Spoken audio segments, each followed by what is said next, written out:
आज के इस समापन कार्यक्रम में मंच पर उपस्थित प्रदेश सरकार में मंत्रिमंडल के मेरे वरिष्ठ सहयोगी, इस जनपद के प्रभारी मंत्री श्री रविंद्र जायसवाल जी,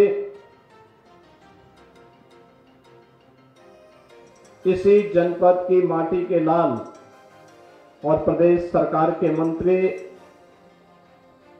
श्री संजीव कुमार गौड़ जी,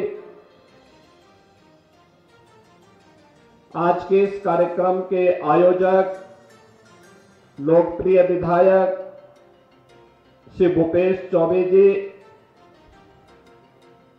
माननीय विधायक घोरावल श्री अनिल मौर्य जी,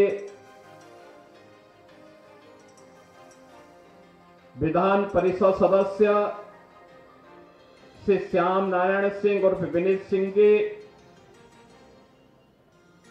जिला पंचायत अध्यक्ष सोनभद्र श्रीमती राधिका पटेल जी, जिलाध्यक्ष भारतीय जनता पार्टी श्री नंदलाल गुप्त जी, पूर्व सांसद श्री राम शकल जी, नरेंद्र कुशवाहा जी, जिला प्रभारी अनिल कुमार सिंह जी, आज के इस कार्यक्रम में उपस्थित भारतीय जनता पार्टी, अपना दल, निषाद पार्टी और राष्ट्रीय लोक दल के सभी पदाधिकारीगण, खेलकूद प्रतियोगिता के साथ साथ सांस्कृतिक कार्यक्रमों में प्रतिभागी बने सभी इस जनपद के संस्कृति कर्मी और सोनभद्र जनपद से जुड़े हुए मेरे सभी उपस्थित बहनों और भाइयों, मैं सबसे पहले उत्तर प्रदेश की ऊर्जा राजधानी के रूप में विख्यात जनपद सोनभद्र की इस पावन धरा को कोटि कोटि नमन करता हूं। आप सबका अभिनंदन करता हूं। केवल प्रदेश ही नहीं बल्कि देश की आदि परंपरा को समेटे हुए, सृष्टि के प्रारंभ के जीवाश्म पार्क, गुफा चित्रों, प्राकृतिक संसाधनों, जल एवं वन से परिपूर्ण और प्राकृतिक संसाधनों के साथ ही सांस्कृतिक एवं धार्मिक दृष्टिकोण से जो अत्यंत महत्वपूर्ण जनपद है वह है हमारा सोनभद्र जनपद। यहां पर 11वीं सदी का शिव द्वार मंदिर, मां विंध्यवासिनी मंदिर, श्री काशी विश्वनाथ मंदिर, मां ज्वालामुखी देवी मंदिर, मां मुंडेश्वरी माता मंदिर के चतुष्कोणीय आवरण के बीच ये पूरा जनपद अवस्थित है और इसलिए यह जनपद अत्यंत महत्वपूर्ण है। अपनी भौगोलिक, अपनी सांस्कृतिक, अपनी आध्यात्मिक और अपनी प्राकृतिक बनावट के कारण अत्यंत महत्वपूर्ण है। और अगर मैं कहूं कि भारत के अंदर स्विट्जरलैंड बनने की सामर्थ्य अकेले हमारा सोनभद्र जनपद रखता है तो इसमें कोई अतिशयोक्ति नहीं। अकेले सोनभद्र जनपद 12,000 मेगावाट विद्युत उत्पादन करता है इसीलिए मैंने इसको कहा कि उत्तर प्रदेश का यह ऊर्जा का राजधानी के रूप में विख्यात जनपद है और इसलिए इस धरती को मैं कोटि कोटि नमन करते हुए आप सबका हृदय से अभिनंदन करता हूं। बहनों और भाइयों, आज मुझे बहुत अच्छा लगा। आदरणीय प्रधानमंत्री जी की प्रेरणा से जब हम खेलकूद की बात करते हैं, नए भारत की बात करते हैं, तो सर्वांगीण विकास के भारत की बात होती है। और याद रखना, भारत विकास के नित नए प्रतिमान तब स्थापित करेगा जब उत्तर प्रदेश विकास करेगा। उत्तर प्रदेश विकास तब करेगा जब हर जनपद विकास के पायदान पर मजबूती के साथ खड़ा होगा। केवल एक जगह के विकास से प्रदेश का विकास नहीं होगा, हमें सर्वांगीण विकास की उस रूपरेखा को आगे बढ़ाना पड़ेगा। इसमें आध्यात्मिक सांस्कृतिक विरासत का विकास तो हो ही, भौतिक विकास के कार्य भी हो, शिक्षा स्वास्थ्य के साथ साथ रोजगार और खेलकूद की गतिविधियों को भी उतनी प्राथमिकता के साथ आगे बढ़ाया जाए। और इसी को ध्यान में रख करके प्रधानमंत्री मोदी जी के नेतृत्व में पिछले 10 वर्ष के अंदर विकास के नित नए प्रतिमान को स्थापित करने का काम किया गया। आज एक नए भारत का दर्शन होता है। नया भारत कहीं काशी विश्वनाथ धाम के रूप में जाना जाता है। अयोध्या में 500 वर्षों की विरासत को संरक्षित करते हुए राम मंदिर के निर्माण का भव्य स्वरूप सामने आता है। एक नई अयोध्या के दर्शन होते हैं। तो प्रयागराज की धरती पर इस सदी का पहला महाकुंभ भी आज हमें दर्शन करने का अवसर प्राप्त हो रहा है। करोड़ों लोग, आपने देखा होगा पिछले 3 दिन में लगभग 6 करोड़ श्रद्धालुओं ने प्रयागराज में मां गंगा, यमुना और सरस्वती की पावन त्रिवेणी के संगम में डुबकी लगाकर के पुण्य के भागीदार बने हैं। हर कोई प्रयागराज आना चाहता है, हर कोई काशी आना चाहता है, हर कोई अयोध्या आना चाहता है। ये प्रधानमंत्री मोदी जी की विरासत और विकास की उस परिकल्पना का साकार रूप है जो आज दुनिया देख रही है। और प्रधानमंत्री मोदी जी के कारण ही उत्तर प्रदेश में 1 डिस्ट्रिक्ट 1 मेडिकल कॉलेज की परिकल्पना साकार हो रही है। मैं बधाई दूंगा सोनभद्र वासियों को, यहां के जनप्रतिनिधियों को। श्री भूपेश चौबे जी हैं, संजीव गौड़ जी हैं, अनिल मौर्य जी हैं, इन सबको मैं बधाई दूंगा। इन्होंने मांग की थी कि क्या सोनभद्र में भी मेडिकल कॉलेज बन सकता है। हमने कहा बन नहीं सकता, बनेगा, जरूर बनेगा। और आज यहां मेडिकल कॉलेज संचालित हो गया है। ये लोग बोलते थे कि क्या सोनभद्र में भी हर घर नल की योजना लागू हो पाएगी। हमने कहा होगी नहीं, होना है और उसको भी कर दिया गया है। जहां ऊर्जा है, जहां जल है, वहीं के लोग प्यासे रह जाएं तो कैसे काम चलेगा। हम उन घरों तक जल पहुंचाएंगे। यहां के पौराणिक स्थलों का पुनरुद्धार करेंगे, उनका सुंदरीकरण करेंगे। जो रिजर्वायर बने हुए हैं, फ्लोटिंग सोलर पावर के माध्यम से ग्रीन एनर्जी के रूप में भी इस क्षेत्र को विकसित करने का काम करेंगे। यहां के लोगों के लिए यहीं पे रोजगार पैदा हो, यह भी करेंगे। और उसी कार्यक्रम की श्रृंखला में आज हम सब आपके बीच यहां पर आए हैं। मुझे बहुत अच्छा लगा और मैं धन्यवाद दूंगा श्री भूपेश चौबे जी को, जिन्होंने विधायक खेलकूद प्रतियोगिता को यहां पर इस रूप में लिया है। युवा तो हैं, छात्र छात्राएं तो हैं ही, सीनियर सिटीजन भी इस कार्यक्रम का हिस्सा बने। कितना मनोरंजन का खेल था जब रस्साकसी का खेल अमृत खेल के रूप में 60 साल से ऊपर के लोग उस रस्साकसी के साथ जुड़े थे। कितना मनोरंजन भी था, साथ साथ एक शक्ति की सामर्थ्य दिखाने का एक अवसर भी था।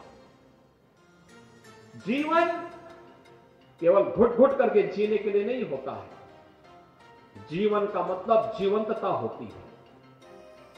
इसमें ज्ञान भी है, परिश्रम भी है और मनोरंजन भी है। ये सब एक साथ मिलेगा। प्रकृति के साथ हम जीने के आदी होंगे तो स्वस्थ रहेंगे, दीर्घजीवी बनेंगे और यही तो जीवन है। ईश्वर की सर्वश्रेष्ठ कृति के रूप में मनुष्य है, वह प्रमाणित भी होना चाहिए। और मुझे बहुत अच्छा लगा, यहां पे दोनों प्रतियोगिताओं को हमने देखा। देखिए बालिकाओं ने कितना अच्छा कबड्डी का प्रदर्शन किया। रावणसगंज और नगवा की बालिकाओं की टीम कितनी मजबूती के साथ लड़ रहे यहां पे खेल रही थी। जो अमृत खेल रस्साकसी के रूप में सीनियर सिटीजन खेल रहे थे, कितना अच्छा था। यह होता है समाज की जीवंतता, इससे बनती है।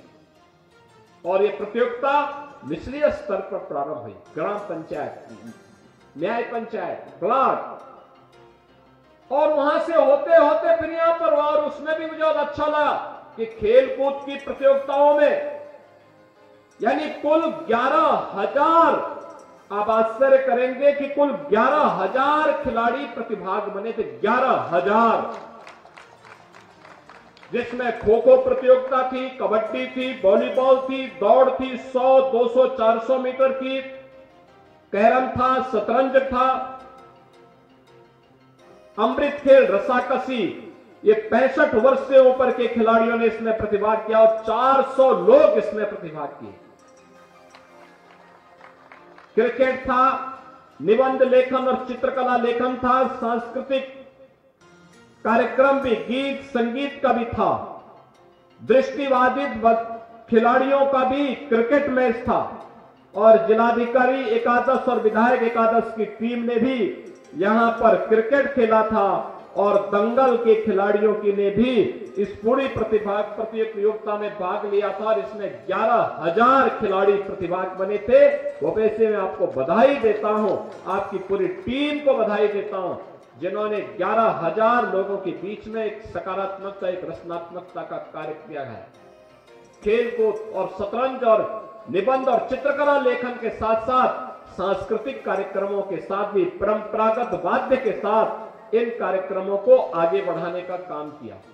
अत्यंत रोचक भी है, उत्साहवर्धक भी है, इसमें प्रेरणा भी है और नई पीढ़ी को आगे बढ़ने के लिए एक मार्ग भी है। खो खो में अलका कुमारी ने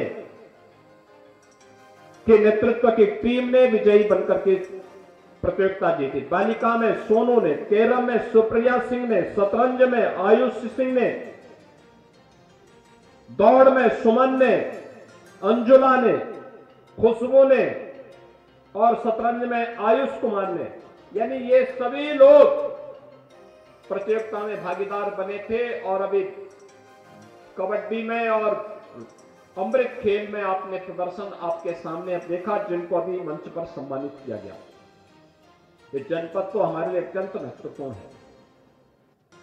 जब मैं किसी जनपद में जाता हूं, महिला स्वयंसेवी समूह के स्टॉल देखता हूं और मैं देखता हूं कि सोनभद्र की टीम, यहां की महिला स्वयंसेवी समूह के द्वारा बकरी के दूध से उन्होंने एक नया सोप बनाया है। यानी यहां सोनभद्र के नाम पे सोन, और सोप का मतलब साबुन, बकरी के दूध से साबुन बनाया है। यहां की जनजातीय समुदाय से जुड़ी हुई महिलाओं ने इन कार्यक्रमों के साथ वे जुड़ी हैं, और भी अन्य तमाम कार्यक्रम यहां पर रचनात्मक तरीके से आगे बढ़ रहे हैं। मैं आज के इस अवसर पर जब यहां पर इतने रचनात्मक कार्यक्रमों को आगे बढ़ाने का काम किया, डबल इंजन की सरकार भी इन कार्यक्रमों के साथ जुड़ रही है। याद रखना, ये डबल इंजन की भाजपा की सरकार ने ही इस चीज के लिए प्रेरित किया, आदरणीय प्रधानमंत्री जी की प्रेरणा से, कि हर गांव में खेल का मैदान हो, हर ब्लॉक स्तर पर एक मिनी स्टेडियम हो और जनपद स्तर पर एक स्टेडियम हो। लगातार इस पर कार्य हो रहा है। सरकार उसको आगे बढ़ाने के लिए प्रतिबद्ध है। सरकार ने खेल कूद की गतिविधियों को आगे बढ़ाने के लिए भी तमाम प्रकार के गतिविधि कार्यक्रमों को आगे बढ़ाया है। खासतौर पर ओलंपिक में, अगर ओलंपिक में कोई स्वर्ण पदक एकल गेम में जीतता है तो उत्तर प्रदेश सरकार उसको अलग से 6 करोड़ रुपए देती है। रजत पदक जीतती है तो 4 करोड़ और कांस्य पदक पर 2 करोड़ रुपए सरकार देती है। ओलंपिक गेम्स में स्वर्ण पदक पर टीम गेम में रजत पदक पर 2 करोड़ और कांस्य पदक पर 1 करोड़ उपलब्ध कराती है। एशियन गेम में यह राशि स्वर्ण पदक पर 3 करोड़, रजत पदक पर 1.5 करोड़ और कांस्य पदक पर 75 लाख रुपए, और कॉमनवेल्थ गेम्स में स्वर्ण पदक पर 1.5 करोड़, रजत पदक पर 75 लाख और कांस्य पदक पर 50 लाख रुपए की सहायता सरकार उपलब्ध करवाती है। विश्व कप में स्वर्ण पदक पर 1.5 करोड़, रजत पदक पर 75 लाख और कांस्य पदक पर 50 लाख रुपए, और ओलंपिक में प्रदेश का कोई खिलाड़ी प्रतिभाग करता है तो उसे 10 लाख रुपए उस खिलाड़ी को हम राज्य सरकार के द्वारा वहां पर प्रतिभाग करने के लिए प्रोत्साहन सहयोग देते हैं। कॉमनवेल्थ, एशियन गेम्स, विश्व चैंपियनशिप में 5-5 लाख रुपए की सहायता हम खिलाड़ी को अलग से देते हैं। आज के इस अवसर पर मुझे बताते हुए प्रसन्नता है कि खेल भी अपने आप में कैरियर है। जो खिलाड़ी इन प्रतियोगिताओं में सफलता पूर्वक आगे बढ़ते हैं, हम उन खिलाड़ियों को फिर सम्मानित करते हैं, सरकारी नौकरी में भी जगह देते हैं। ओलंपिक में जीतने वाले खिलाड़ियों को, एशियाड और कॉमनवेल्थ में मेडल जीतने वाले खिलाड़ियों को हम लोग, या वर्ल्ड चैंपियनशिप में सरकार उन्हें मेडल जीतने पर सरकारी नौकरी भी देती है। आपने देखा होगा, ललित उपाध्याय ओलंपिक में भारतीय हॉकी टीम के सदस्य थे, हमने उसको मेडल जीतने पर डिप्टी एसपी का पद सीधे दिया। राजकुमार पाल भारतीय हॉकी टीम के सदस्य, ओलंपिक में मेडल जीता टीम ने, हमने उसको डिप्टी एसपी का पद सीधे दिया। ऐसे ही कई खिलाड़ियों को हम लोगों ने इन पदों के साथ जोड़ा है, और अब तक हम 500 से अधिक खिलाड़ियों को उत्तर प्रदेश पुलिस, खेल विभाग और अन्य तमाम विभागों में सरकारी नौकरी दे चुके हैं। इसके अलावा सरकार ने अर्जुन पुरस्कार, द्रोणाचार्य पुरस्कार, मेजर ध्यानचंद पुरस्कार, खेल रत्न पुरस्कार या खेल के क्षेत्र में पद्म पुरस्कार से सम्मानित होने वाले खिलाड़ियों को 20,000 रुपए प्रति माह हम उसे वित्तीय सहायता भी प्रदान करते हैं। वृद्ध, अशक्त और विकलांगग्रस्त राज्य खिलाड़ियों को 4,000 रुपए, राष्ट्रीय स्तर के खिलाड़ी को 6,000 रुपए और अंतर्राष्ट्रीय स्तर के खिलाड़ी को 10,000 रुपए प्रति माह वित्तीय सहायता भी सरकार देती है। और प्रदेश का पहला स्पोर्ट्स यूनिवर्सिटी मेरठ में हॉकी के जादूगर मेजर ध्यानचंद के नाम पर हम लोग स्थापित कर रहे हैं। युद्ध स्तर पर वहां कार्य चल रहा है। बहनों और भाइयों, मुझे बताते हुए प्रसन्नता है कि सोनभद्र जनपद में हर घर नल योजना में से 3,951 घरों को कनेक्शन के सापेक्ष अब तक 2,53,537 घरों को, यानी 81% घरों को हम कनेक्शन का कार्य पूरा कर चुके हैं। और युद्ध स्तर पर इस कार्यक्रम को आगे बढ़ाया जा रहा है। कनहर सिंचाई परियोजना का निर्माण 3,394 करोड़ रुपए की लागत से कराया जा रहा है और परियोजना के जनपद सोनभद्र के दुग्धी ओबरा के 108 गांवों के लगभग 50,000 से अधिक कृषक परिवारों की 35,000 हेक्टेयर से अधिक भूमि को सिंचाई की अतिरिक्त सुविधा भी इससे प्राप्त होगी।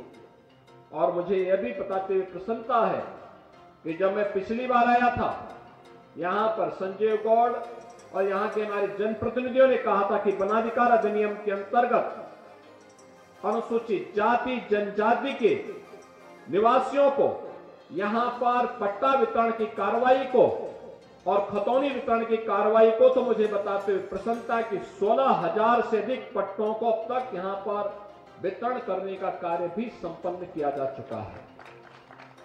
इसके अलावा सरकार की अन्य तमाम योजनाओं का लाभ यहां उपलब्ध करवाया जा रहा है, चाहे वह किसान दुर्घटना बीमा योजना हो, किसान क्रेडिट कार्ड हो, किसान सम्मान निधि हो या फिर अन्य तमाम प्रकार की योजनाओं के बीच धरती आबा जनजातीय ग्राम उत्कर्ष अभियान, प्रधानमंत्री जनजातीय उन्नत ग्राम अभियान के अंतर्गत भी जनजातीय बाहुल्य गांवों को विभिन्न आधारभूत सुविधाओं से संतृप्त करने का काम किया जा रहा है। और मुझे तो प्रसन्नता है कि अकेले सोनभद्र जनपद की 176 गांवों को इसके लिए चयन किया गया है और इसमें अनुसूचित जनजाति के छात्र छात्राओं के लिए पीपरखाड़ कोन में एकलव्य मॉडल आवासीय विद्यालय का निर्माण भी कराया गया है। अन्य ब्लॉकों को भी इसके लिए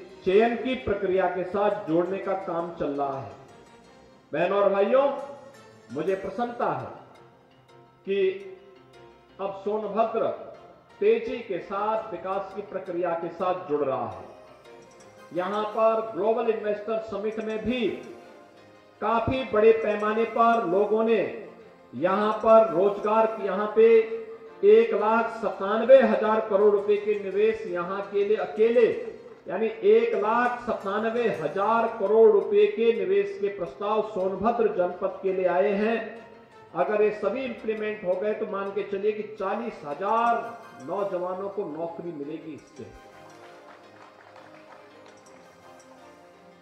ये सभी कार्यक्रम यहां पर आगे बढ़ाने के काम हो रहे हैं। सरकार के द्वारा तमाम अन्य उपयोगी कार्यक्रम यहां पर आगे बढ़ाए गए हैं। मुझे विश्वास है कि सरकार जिस मंशा के साथ इन कार्यक्रमों को आगे बढ़ाने का कार्य कर रही है, वह सोनभद्र को ऊर्जा के साथ साथ सर्वांगीण विकास के मार्ग पर आगे बढ़ा करके न केवल यहां के सर्वांगीण विकास का बल्कि अनुसूचित जाति और हमारे जनजातीय समुदायों को विकास और सर्वांगीण विकास की मुख्य धारा के साथ जोड़ने में जनपद सफल होगा।